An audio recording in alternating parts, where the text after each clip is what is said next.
Welcome to The Access. I'm your host, Hayvi Bouzo. In this episode, we'll be discussing the result of the Israeli election, the U.S.-Israeli relations, and the designation of the IRGC as a terrorist organization, as well as other issues. To talk about all of this, we are joined by EJ Kimball, National Security Analyst at the Middle East Forum, and David May, Research Analyst at the Foundation for Defense of Democracies. Thank you so much, David May, with us for the first time, and EJ, thank you so much for joining us once again. I want to start by talking, obviously, about the Israeli elections. They finished. We know the results. What do you think in this election was different than previous Israeli elections? Why is it different this time? You want to start? Or? Sure. I think one of the big differences in this election versus other ones was this wasn't about a vision for Israel's future. It wasn't something that came up during the campaign. There wasn't, we want a future of, with a deal with the Palestinians or, dealing with the Arab nations surrounding Israel. This was pretty much what came down to an election over, should we continue with Prime Minister Netanyahu for another term? The opposition wasn't presenting a different vision. This blue-white party made up of military generals. That was considered the left in Israel, was the military. And they agreed a lot with what the prime minister has done, but it was almost to a point of, we need a new direction because, there's only so much that we should have the same person in charge of the country. And with the, potential indictments against Prime Minister Netanyahu, it was sort of, it's time for him to go and for new leadership in the country, but essentially to continue on with the same objectives that he's been doing, increase normalization with the Arab countries, deal with the Iranian threat. I think that was what was very interesting about this election in Israel. So it was like Bibi-focused elections. Do you agree with that, David? Yeah, pretty much everything you just said. The one thing that I would add is that one thing we've seen from this election is the solidification of the center, where we've seen Netanyahu's Likud party and the blue-white merger alliance accounting for 70 out of the 120 seats. This is somewhat unprecedented in the just how many of the Israeli voters voted for these two parties, getting towards maybe a two-party system where there's only two real viable parties. And however, it did. Some of the blue-white success came at the expense of the other left parties, so it's not necessarily the case that many of the people have left the left, but they thought that the blue-white party was the only viable candidate and challenger to Netanyahu. But otherwise, pretty much everything else you said. Would you like to add anything? Yeah. One of the other interesting aspects of this is the electorate in Israel has shifted significantly. The Haredi parties, the religious parties, Shas and United Torah Judaism, those two parties, I believe, are getting about 15 or 16 seats. The third and fourth largest parties in this coalition in this election, which was a shock to many. But they're getting more votes now. Yes. Why is the right getting more? I think it's a reflection of the last 20 years in Israel. If you could go back to the beginning of the Oslo period, but let's just start with sort of after the failure of the Camp David process and the Intifada, the second Intifada, Israel's withdrawal from Gaza, the constant rocket attacks coming from there. If you're in Israel, even among the center and left, and you want a two-state solution and, Palestinian state and all of Judea, Samaria, the West Bank, and divide Jerusalem, they don't want it now because they don't view an entity, a Palestinian entity that wants to live in peace with them. Ultimately, they think that's the way forward, but not today.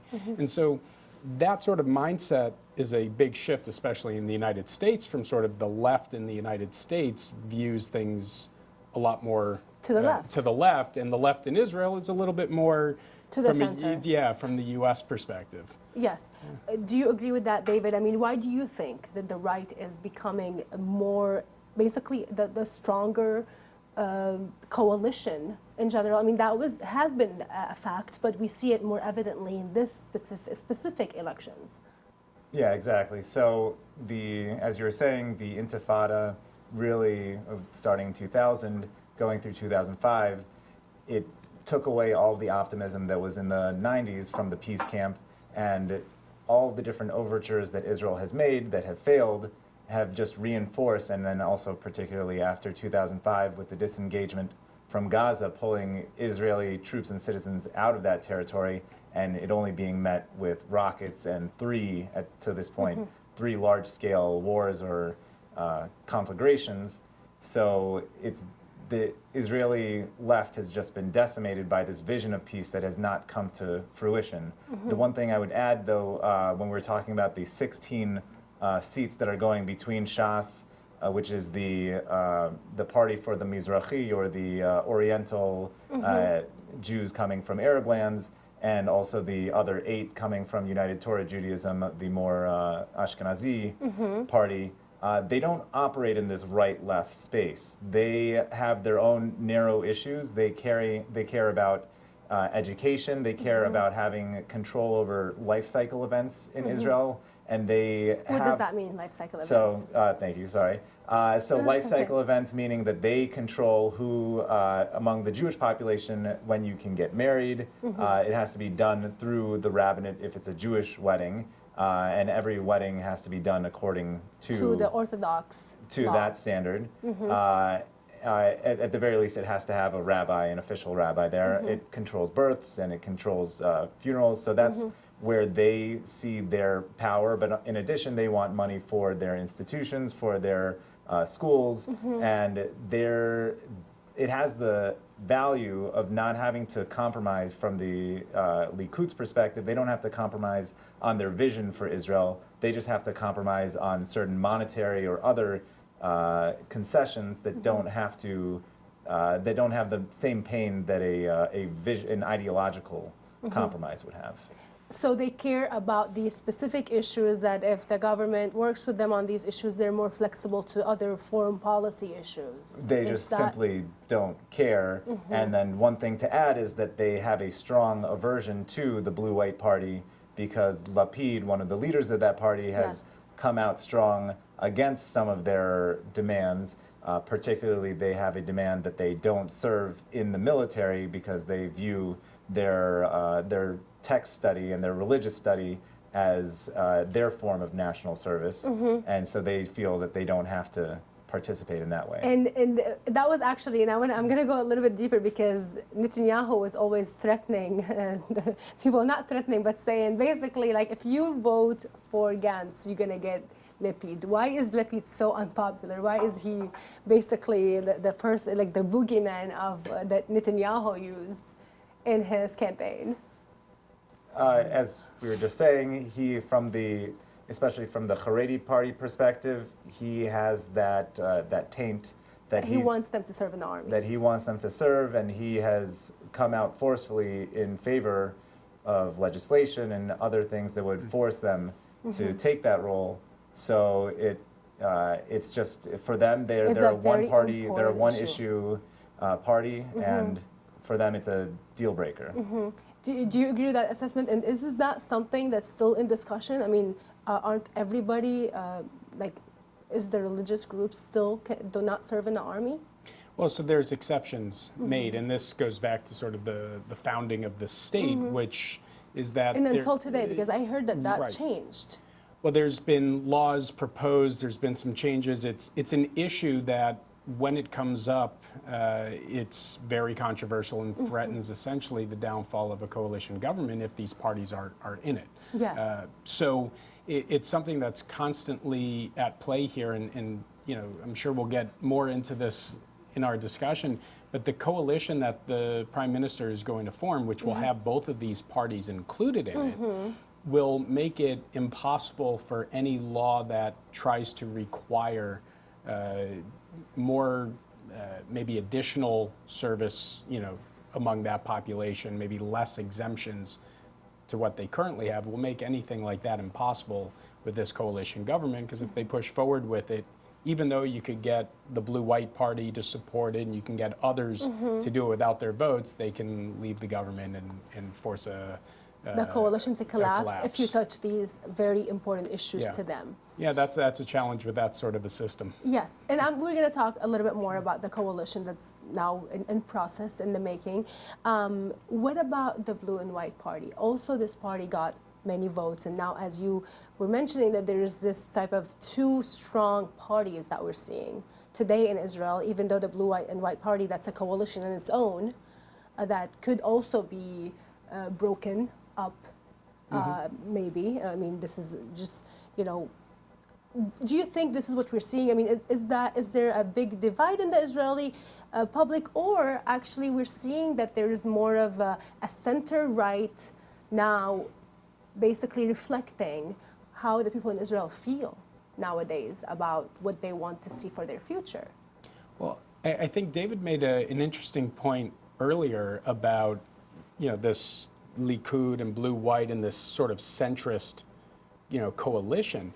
But it wasn't too long ago that the Likud was considered right-wing. And now Likud is considered more middle. You think the Likud is now becoming a center? Well, it's sort of... Do you agree with that, David? I'm sorry to interrupt you, but... I wouldn't put them exactly center. They're definitely right of center to be favorable. Sure. But a lot of their positions, a lot of their policy positions did not differ drastically from where blue-white was. A lot of it was, as you were saying, this was not a referendum on any type of policy decision. It was more a personality referendum on Netanyahu. And so we've seen the majority of the Israeli public kind of coalesce towards a middle ground, more or less. But one thing I would note, that even though the upcoming government will be considered right-wing, the Israeli population in general has actually drifted, and maybe this is a bit of an argument, but though they have gone to the right, they've also, basically their frame of reference has gone to the left, because while pre-Oslo, the idea of having a Palestinian state was anathema to almost all Israelis, now it's seen as a given. And so we've moved towards where a solid, maybe not a majority, around a majority of Israelis favor a two-state solution. And when we're talking about 20 to 30 years ago, that was completely just unheard of. So it's a what would you say? Okay, so I get this point, that there's more people in Israel that want to find a solution to the Palestinians and have a state to the Palestinians. Do you agree with that? I don't agree with that. I don't agree that they're looking to have a state for the Palestinians. They're looking for a solution to it, and whether that's some sort of federation with Jordan, or it's some sort of autonomy, greater autonomy for Palestinians, some sort of residency, whether it's sort of an emirate type system. That there's a lot of different opinions over what it should be. I don't believe that the idea of a state for the Palestinians, its own state, not what a lot of people call statehood, but it's really, they'll say state minus. It's statehood, but Israel has the ability to go in and take out terror cells. Or Israel, it has to be demilitarized, and Israel controls the Jordan Valley. And if that's what a state, that's not what a, generally speaking, there's been exceptions to it, but generally a state does not operate like that. That wouldn't be considered a state. So if that's the definition of a state, sure, there's more support for variations of it, but an independent Palestinian state where Israel is out, they do not have any rights to go into that state, to invade that state, to go after terror cells in that state. That is something that there is less and less support across the Israeli spectrum. And there was a poll last summer, looking at the Israeli position on, the way forward to resolve this conflict.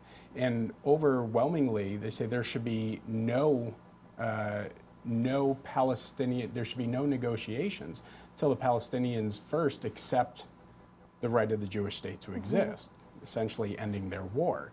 And that's, before you can even get into conversations of statehood in Israel, you have to first get to the point where the hostilities themselves have ended.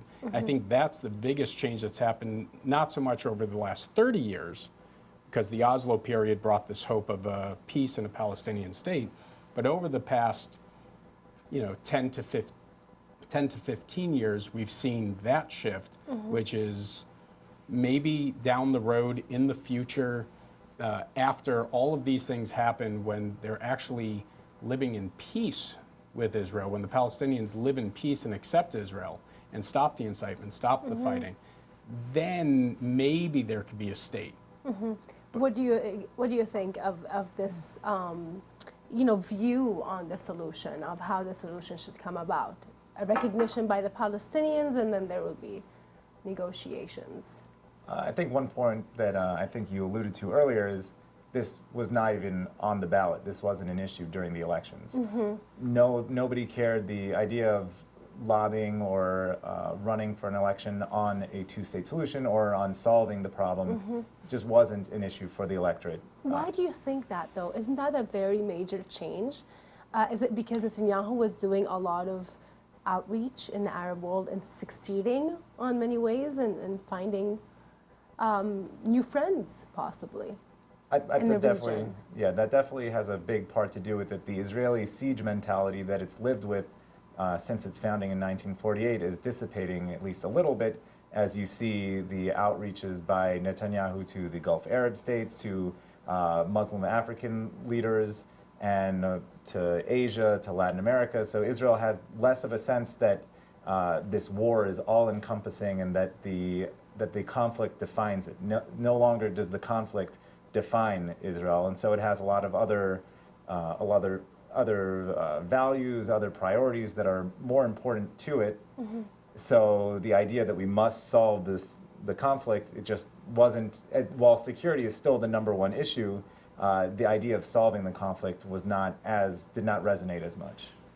Well, it was slight disagreement on that. It's not an issue anymore in the Israeli elections because there's a consensus right now that there's nothing to discuss. Sure, well, there's people who want a two-state solution and there's people who don't want that. And those that want to get some resolution to this conflict, the consensus is there's no one, even if there was a will on the Israeli side to resolve this conflict, give the Palestinians a state, or set up some other configuration, there's no one on the Palestinian side to engage with. But there are the partners that Israel is creating, the new partnerships, including the American administration, that have a peace plan that they are still going to be presenting sometime soon. And I mean, we know that President Trump really did a lot to help Prime Minister Netanyahu. Do you think that this and those new partners who also want to have some sort of a deal to basically, just say, hey, this is why we want to have an open relationship with Israel, because Israel is our partner, and then there is a peace, and then, we have common interests and common enemies. Wouldn't that create more pressure on Netanyahu? I mean, do you think we're going to be seeing a different approach, or maybe a continuation of the same approach by Netanyahu, but forward, going along? And that question is for both of you. Yeah, well, I think there's a couple different views on what this plan is actually going to be and what's behind it, what's the purpose of it. It's pretty clear that whatever plan the U.S. puts forward, unless it calls for the creation of a Palestinian state with all of the demands of the Palestinians, it's going to be rejected by the Palestinian Authority out of hand. I mean, they've already been rejecting it, and no one's actually seen it. There's been people briefed on aspects of it, but no one has seen the whole plan outside of maybe a few folks in the administration. And some people think that Prime Minister Netanyahu may have seen it, but if he has, he hasn't let on. So that's one side of it, that the Palestinians will reject it. Right, they will reject it out of hand. Now, of course, anything that the administration puts forward has to have some things in there that are beneficial for the Palestinian side and things that would be very tough to swallow on the Israeli side.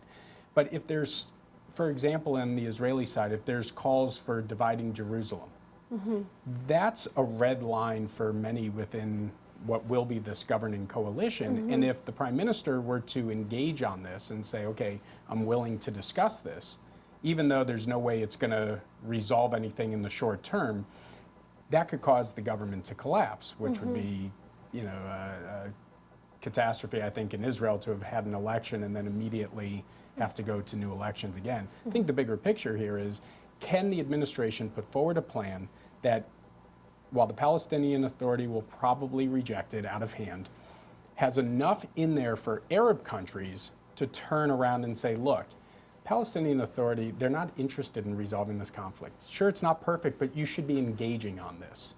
And if they're refusing to, it gives the Arab leaders the ability to say, you know what, we're bypassing you. We're not wasting our time on this. Maybe we'll find alternative leadership, but we're moving forward with our lives, our relationship with Israel, because they actually are at least willing to play ball on this and talk. And that's a lot more beneficial to the Arab countries' futures vis-a-vis Iran than it is to maintain this relationship with the PA. What do you think on that? That's I think, a very core issue today that we're probably going to be seeing more of in the And I do want to say, future. of course, no one has seen this plan, so this is all speculation at this point. But I think it's important to look at all these aspects of it. What do you think, David? I would just reiterate that no one has seen the plan, so we can all discuss what we think the plan will be, but no one knows. The one issue that I would take with the outside-in approach of trying to reach towards the Arabs to maybe get the Palestinians more amenable to negotiating or engaging with Israel is that it just hasn't worked. We've seen that there was an attempt trying to get the Saudis to steward this process, and no matter what, the Palestinian issue still resonates enough in the Arab world that if any Arab leader is seen as betraying the cause, despite their desire for more normal relations with Israel, the Palestinian issue will still prevent that. And moreover, right now the Arab states are getting everything that they want under the table secretly with their somewhat secret collaboration with Israel, that they don't really have much of a value added in making this go public, and what Israel's desire to be treated as a normal country within the region, it just doesn't have that same appeal to the Arab countries because they're already getting the security cooperation, the intelligence sharing, even the economic cooperation as well with certain startup type developments that Israel is sharing with them. So it's a nice idea, and it would be great if it worked. I just don't see the Arab states willing to take on. What about the Prime Minister? Now with the new coalition that is more right-wing, would he be interested in going forward, especially if President Trump presents a plan to him right after those, the elections where he helped and giving a lot, like the Golan announcement, a lot of things happened that were helpful. And obviously we know that Russia also helped with the bodies of Israeli soldiers and so on. So, I mean, it is a two-way situation, but what can you tell us about this? Well, as EJ was saying, it will be a very tight, narrow coalition. We were talking about maybe 65 out of 120 seats, and you need to maintain at least 61 of those. And so, except for one party that might come in at 4 seats, every other party will essentially have somewhat of a veto. Deciding vote. They could collapse the coalition if they so choose. So it will be very hard, and Netanyahu throughout his career has been very risk averse. And this is to his credit, to his detriment, but he has helped keep Israel out of major wars. He did not call a strike on Iran when he was thinking about it about a decade ago. And so all in all, he is not as likely to really go overboard and risk much for a peace plan if he thinks it will collapse his coalition. But on the other hand, he has received a lot of benefits from the Trump administration when we're talking about the Golan Heights recognition, with the recent designation of the IRGC, the Iranian Revolutionary Guards as a terrorist organization. As a terrorist organization. So he's received a lot of benefit in other issues on the Palestinian front that have been very positive. So if he's able to convince his coalition partners, look at how much we've gotten already, and to leverage that against what they might have to concede, then that would be great. However, he already has all of that. He needs to, I mean, it's a tightrope that he's walking here with the Trump administration, with the president himself, because as David's saying, I mean, there's been a lot that he has gotten. The recognition of Jerusalem, the embassy being moved, the Golan recognition, the Iranian Revolutionary Guard. Yeah, I mean, right all before, of the it was help. the timing. But all of and not just that, but also at the UN, the support at the UN, especially reversing the Obama administration's actions at the UN at the end of that term.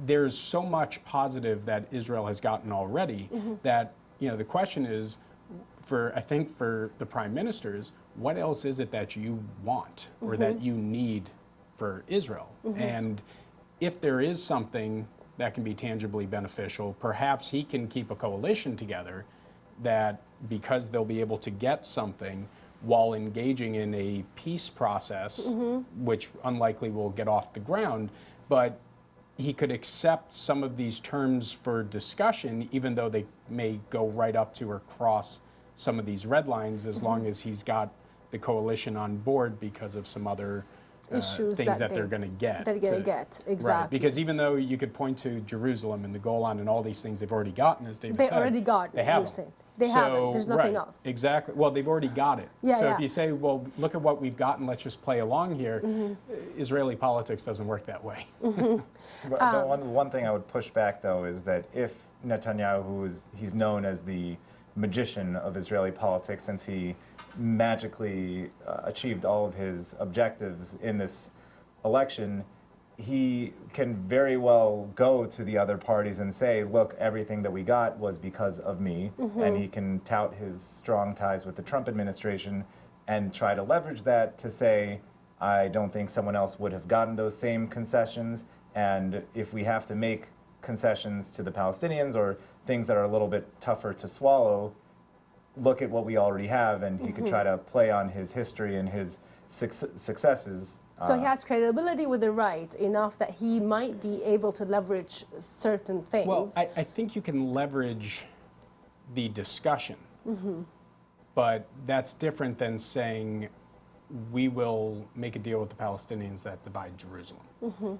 Yeah, there's the ability to get his coalition to say, look, this plan calls for creating a Palestinian capital with some of the environs of Jerusalem, some of these cities, some of these towns, villages. Let's just let this go for now. Of course, we have our reservations, but as a basis for discussion, let's just move forward with this because the Palestinian side's going to reject it anyways, and we don't need to pick a fight with the administration over something that's not going to succeed. So I think he may be able to temporarily keep a coalition at bay if there's these sorts of aspects in the deal. I mean, now knowing that there is the blue and white party that also have a second majority from the country's turnout, and the coalition hasn't been formed yet. Is there a possibility to see Likud with either a branch or the whole blue and white party rather than the far right? I don't know if they would, I don't think the party would split up now, the blue-white party would split up before a coalition is actually formed. Although after, I think there's a very strong possibility that it could happen. We've been seeing this over the last years in Israel, sort of from the left in a sense, or the anti-Bibi parties that split off and merge with others to try to oppose him, and then they sort of splinter away. That seems to be pretty common with the egos involved with party leaders. Yair Lapid is what to Benny Gantz now? Is he number 2 to Gantz, or is he sort of his own independent person? These are sort of where the coalition where it could fracture because you're in the opposition anyways. As far as them joining together with the Likud, the only way that I could see something like that happening is if there was, say, an imminent strike about to happen on Iran. And even that I don't think would be enough, because the prime minister right now is facing, as I mentioned earlier, possible indictment. And Israeli law is unclear on what that would mean for the prime minister. Israel has a law that a sitting minister that is indicted needs to resign. Okay. But not prime minister. So it's sort of a question up in the air. There's a possibility of trying to pass a law through this new coalition government that says a sitting prime minister cannot be indicted, or sort of based on the French law, which is also similar to what the U.S. Justice Department's understanding, or at least their memorandum on a sitting president cannot be indicted either. Once the president is out of office, then they can be indicted. So this is a question that could come up, and the blue-white party is certainly not going to sign on to something like that at the moment, when they're still hoping perhaps that they will be they can take over the coalition. Right. It would also make things very tenuous for the prime minister, because if they leave the party, there's no coalition anymore. And then he'd have to cobble together basically this right-wing coalition that he would have initially rejected to form a center-right, center-left coalition. What do you think, David? I mean, do you agree with EJ on this? So even if there's likely to be an indictment, but it won't be for a few months, and then there's a long time frame from when there's an indictment to when Netanyahu would be forced out of office if all the proceedings go forward. So right now, even though July might be the mark of when the indictment might happen, we still have quite a while till some action would be forced. One thing I would add is that Benny Gantz, the leader of the Blue-White Party, explicitly said that he would not join, so that we should maybe take him at his word, unless there's some type of crisis that would force a national unity government, and it could even be as extreme as an Iran strike, or it could be the need to try to pass support for a deal of the century. But I don't think that many or any of Netanyahu's coalition partners would willingly go ahead with this with the French law to try to grant immunity to a sitting minister. Even from the right, they wouldn't right. help him. I don't think so. At least that's what I've seen, and it would essentially ensure that Netanyahu would be a threat to be prime minister for the long haul. And then even once he's done being prime minister, there's a way of putting him as the president, which would then also be immune from any type of indictment. So he could. And who would be the prime minister in that case? I mean, that would be many years down the road, but once his political career is mostly done, but just as a way of preventing any type of prosecution towards him, so he could essentially live out his days immune from prosecution if that law gets passed, and if he, as we've seen, he's a very tactical politician if he succeeds in getting that. So you're talking down the line, years and not decades. even with this same government. There's a difference, though, between, so the current Israeli law on ministers is not convicted, it's if you're under indictment. Prime Minister Netanyahu is not under indictment now, it's under consideration whether to indict him. So the current law, a minister would need to resign if they're under indictment. The Prime Minister, of course, it's not clear on it. But even if they pass a law saying that you can't indict a sitting prime minister, there is still a method to get rid of a sitting prime minister, even if he doesn't need to resign under indictment. The coalition government can collapse. Parties can say, we no longer serve. In the U.S., you can't, if the ruling is you can't indict a sitting president, there is still a method to remove a president through impeachment proceedings if there's things that have been done that rise to that. So, but again, this is a question assuming that there's an indictment against the prime minister. This is going to be something likely to go to the Israeli Supreme Court at some point. But as David said, I mean, this process won't be, there's an indictment and things fall apart in Israel. There will be probably some time period for this to get sorted out. And it wouldn't matter if the government was formed by a right-wing coalition or a right-center coalition in that scenario. On the indictment issue? Yes. Well, it's right now it's an open question. There's no clarity. You can't point to anything. The law specifically does not mention prime minister, and whether or not it intended to include prime minister as well would be something that the Supreme Court would need to decide. My question, and I'm kind of reiterating the same question I asked earlier about the left and center, is the center taking over the left? Because we're seeing that the Labour Party lost 2 seats, and now we have a much bigger center. What's happening in that arena? I mean, you kind of alluded to having 2-party system down the line in Israel. That's what you're seeing. Do you agree with this? It's an interesting one because, you're seeing like Naftali Bennett and Ayelet Shaked's party that they formed. They split off from Bayit Yehudi, started their own party. They look like they have just missed the threshold of 3.25%. You're talking about the right wing. Right. Yes. They missed the threshold by about, I don't know, about 1,000 votes out of 4+ million, which means if they had formed with another, if they had merged with another party, they would have ended up being in the Knesset with seats. So it makes the argument for having sort of more of a two-party or larger party system. But you get into the situation of principles and what they want to advocate for specifically. And, while I think that it might move towards more of these coalitions forming some mergers, I don't think we're going to see, at least in the near future, sort of a coalescing of parties into maybe 3, 4, 5, 6 parties. I don't know what the total number was that ran in this. That ran was about 41. 41 parties. Right. So, there's a lot of votes that were thrown out because they didn't hit the threshold. So, does that drop to 35 or 30? Maybe, but that's still a lot of parties. Yeah, but I mean, still the Likud and the blue and white party, they're the biggest now. It's like I've seen that never happened. I mean, at least in the recent history, where there was another big party, like the Labour Party, they only had 8 seats, and now they have 6.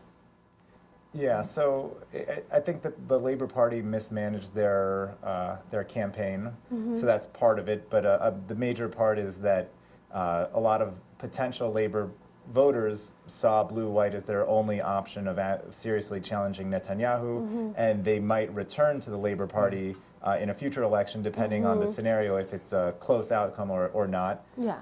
But one other thing I'd like to point out is that the age disparity between the two camps. So the majority of the young voters voted for Netanyahu, and for many of them, they've only voted under a Netanyahu government, so going to 25 to 34, that range. And the older voters tended to go more towards the blue-white party of Gantz and Lapid. So interesting. That's just one thing to note, which is probably not hopeful for the blue-white demographic, since they tend to be the older people, but it also just shows the power of Netanyahu's foreign policy, his domestic policy, and everything else that has led him to be popular among the younger generation. Well, that's very important to know that the young people are actually voting for the Likud, not for the they're voting. There's the left, the Labour Party, which is not totally collapsed, but the Labour Party itself, having 6 seats in this Knesset now. The Labour Party was the party of Oslo, and the hope of Oslo, and peace with the Palestinians, and Oslo, complete failure. It's now been rejected across the board in Israel. It's a dead issue. And so the left has not recovered from that yet in Israel. They don't have an alternative to Oslo. Yes. And what the right has been doing, which I mentioned the Israel Victory Project, which is this idea that until the Palestinians accept the Jewish state of Israel and end their war, you can't negotiate, because you're negotiating with an enemy that's still fighting an active war against you and won't give up unless they get 100% of what they want. So that idea has been permeating through not just the right, but even into the blue-white party. Elazar Stern, who's in the blue-white, he's co-chair of the Knesset Israel Victory Caucus. This is something that across the Zionist parties in Israel has sort of become this new standard on looking at, how do we move forward to try to end this conflict. Oslo's failed. That's yesterday's news. We need a new alternative, a new paradigm to move forward on it. And this is something that's being adopted in Israel, in this coalition that's going to form. The agreement that they come to on these principles that drive this coalition, something that Yisrael Beitenu, through Avigdor Lieberman and the number 2 in that party, Oded Forer, who's also a co-chair of this Knesset Israel Victory Caucus, this is something that they've been pushing very actively. So I think this is what we're seeing. The right has sort of a new paradigm that they're pushing, and the youth in Israel has seen sort of the effects of Oslo and rejected and staying with Bibi. And they're going to Likud. Right, and so this is sort of the next thing, and the left, if they want to sort of regain relevance, have to have some alternative that's viable. I want to now move to foreign policy, given that Netanyahu will be forming his government now. What about the Iranian threat? I mean, we know now that the Iranian Revolutionary Guard are being designated in the United States as a terrorist organization. But do you think the strategy, the Israeli strategy towards Iran, especially in Syria, is going to continue the same, or are we going to be seeing escalation that now Netanyahu feels more comfortable? He is going to be the prime minister for the coming years. I mean, what are we going to see in terms of the Iran, specifically Iran strategy? So, yes, I think it will be a lot more of the same. Netanyahu is risk averse, and he has a situation that is very beneficial for him, where he has the leeway to strike within Syria, to strike against Iranian targets, and that's pretty much the ideal situation for him, where he doesn't have to fully engage Iran, but he is able, at least until this point, to prevent them from entrenching themselves as much as they would like, as much as Iran would like to entrench itself in Syria. And Netanyahu. But those strikes are not going to be enough to do that. I mean, the strategy by Israel, they say specifically, and Netanyahu said, we don't want any Iranian existence in Syria. This is a very big ask. How is he going to do this with just having airstrikes here and there, depending on where the shipments of weapons are going? So Netanyahu has made the Iranian issue at the top for the international community for decades now, and I think he will continue to try to press it as a top priority. And it has to come, Israel isn't able to do it completely by itself. It has to come with continued American presence in the region, and that's just, it's very important to continue to prevent Iran from fully gaining its foothold and its crescent throughout the various countries that it is seeking to influence. So the American influence is very important. Yeah, there was an interesting development, I think I saw it was today, that this Arab NATO that's been sort of talked about to be formed, that Egypt has withdrawn from it. Egypt today has withdrawn from it. Yeah, I think it was today that I read this. Not to say it happened today. I read it today. So Egypt has withdrawn, and the issue that the prime minister faces, look, he just got reelected. Basically, we want to continue with the policies that you're doing. That's sort of the message here. He's got that mandate from the Israeli electorate. And while President Trump and this administration here has obviously taken very bold actions on Iran and are ratcheting up the pressure on them, President Trump's approval ratings are higher than they've been since basically he won the election. So while that's good for Bibi's relationship, the prime minister's relationship with him, who knows what happens in 18 months when we have an election? You can never predict these things. Yeah. So it gives a window right now for the prime minister in Israel, if they want to take stronger action on Iran, this is the window to do it. This is the time. Well, this is the time, because once you get up closer to an election, presidential election, generally you want to maintain more cautious, Right, and you don't want to start up something that could, Iran's got cells, Hezbollah cells here in the United States that our intelligence agencies have said publicly. So that's so that they could be activated in the case of an attack. So the last thing you would want is an attack domestically right before an election. Yes. So I think if something happens, it would be relatively soon. And but to what degree they're willing to do it, I think we'd probably see more along the lines of cyber. Maybe cutting off water supply to certain areas, electricity to the areas where the suspected nuclear sites are housed. When you mentioned the Arab NATO and Egypt pulling out of it, why did you mention that? Is it because the Arab countries now, because they don't have Egypt as an active partner as it used to be? Well, again, we can only surmise what that can mean. Why would Egypt now, after these elections, pull out? Is it because there's the anticipation of an attack on Iranian assets in the region and they don't against the Iranian regime, and they want to have their hands clean from it? You know, again, speculation on that. You know, any reason that they're giving, again, you take with a grain of salt. If there's a reason why, you know, we see in the next, you know, weeks, months, you know, ahead that something happens and they want to be able to say they have clean hands vis-a-vis the Iranians. I don't know why they withdrew, but they've withdrawn from this. So, you know, it's an interesting data point, you know, at a minimum. I want to talk, I mean, I also want to mention the fact that Benjamin Netanyahu was also successful in creating and maintaining a good working relationship with Putin in Russia. And we saw that the S-300 were not even activated while the Israeli airstrikes continue against Iranian regime militias. How do you think this relationship is going to continue on now after the winning, especially that there is around 1 million Israeli Russians or Russian Israelis who are happy that the fact that there is a good relationship, working relationship with Russia? Yeah, so it's very important for Netanyahu, and one gift, if he received a few gifts from Trump prior to the elections, one gift that he got from Putin was the return of Israeli missing in action soldier Zachary Baumel, who had fallen in Lebanon in 1982, and through cooperation with Russia, Israel was able to secure. Basically, Putin told Bashar al-Assad, give us the body, and he just did. I mean, However, this is just for the records.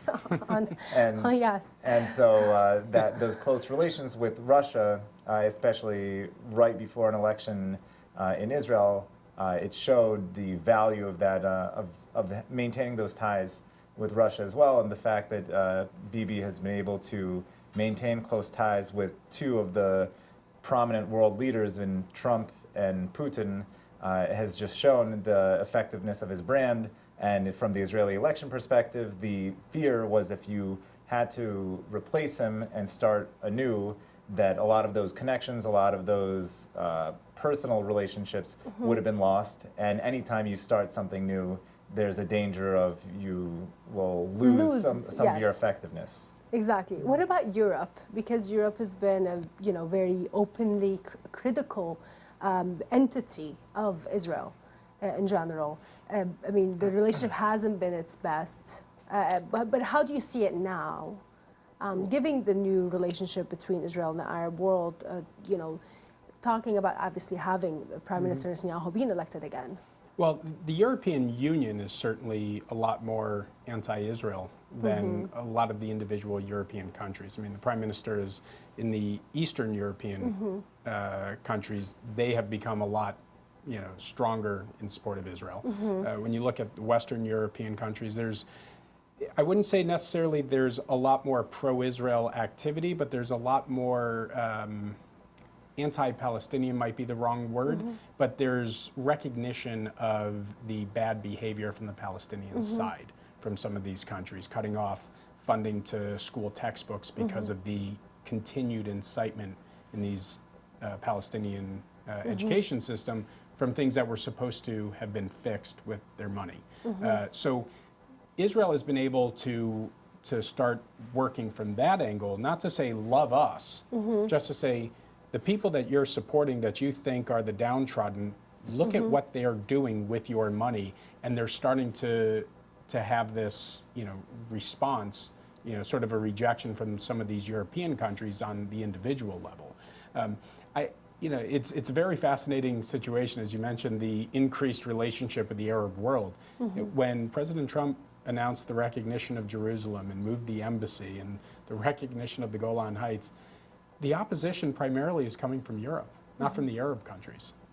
These are sort of issues that they've sort of come to accept, or at least it's not an issue that they feel is a priority. Is a priority, and because of their relationship with Israel and the United States vis-a-vis the threat from Iran, they're looking at this and saying it's not really an issue that we need to get up in arms about.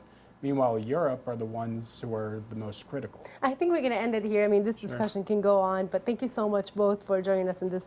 I found it to be a very good discussion. Thank you. Thank you. Thank you very much. That was it for tonight's episode. Thank you for watching us. Good night.